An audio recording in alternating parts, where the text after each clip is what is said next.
Good evening. It is 10 p.m. here in Seoul. I am Mari, the AI anchor with the headline news. The South Korean government, while continuing its tightening stance, is focusing on investing in policies that aim to boost the livelihood of vulnerable groups. During a cabinet meeting on Tuesday, the Yoon administration proposed a budget for next year of 677 trillion Korean won, or around $510 billion at the current exchange rate, an increase of 3.2% from this year's budget. While it's larger than the increase in the 2024 budget, the government is continuing to tighten its belt as it remains in the process of strengthening fiscal soundness. Governmental efforts will be directed toward expanding welfare support and vitalizing the economy. South Korea's defense budget for next year will likely be around 61.6 trillion won, equal to $46.3 billion.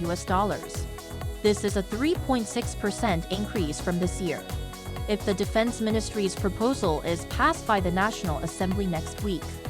Defense spending will exceed 60 trillion won for the very first time.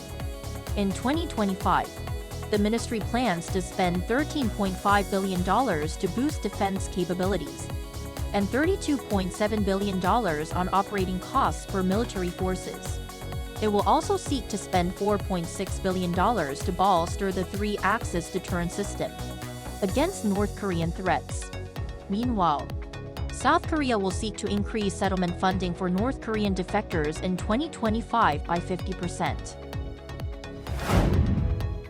President Yoon has called for South Korea's leadership in strengthening the global response to cyber attacks and cybercrime.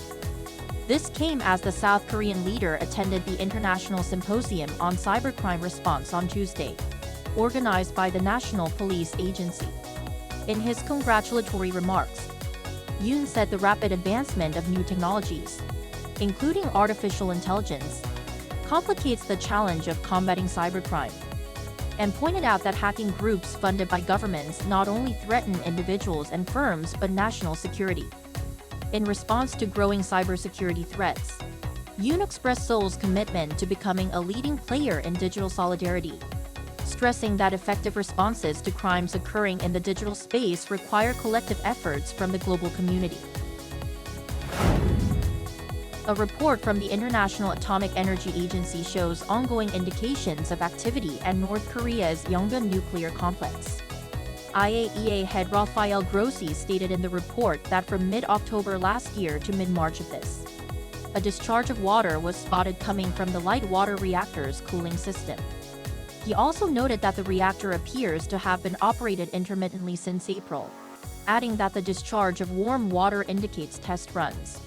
The reactor has long been suspected as a means for North Korea to increase its production of nuclear material used to make warheads. There are also indications that the Kangsong complex, a suspected additional nuclear facility, is being expanded. The report notes that it shares similar infrastructure characteristics with the centrifuge enrichment facility at Yongbyon. The Ministry of Unification is verifying a civic group's claim that more than a dozen North Korean defectors have been arrested and detained in China. American media outlet Radio Free Asia reported last week that 15 defectors who were trying to come to South Korea were arrested by Chinese police in Kunming, Huinam province in China, who sent them for detention in Detained province. The media quoted the head of the South Korean-based civic group, Kyote or Unification Solidarity, while reiterating that the South Korean government believes no North Korean defectors currently overseas should be forcibly repatriated against their will. A ministry official said it was contacting the group to confirm the report. That brings us to the end of tonight's AI headline news. Thank you for watching. Good night.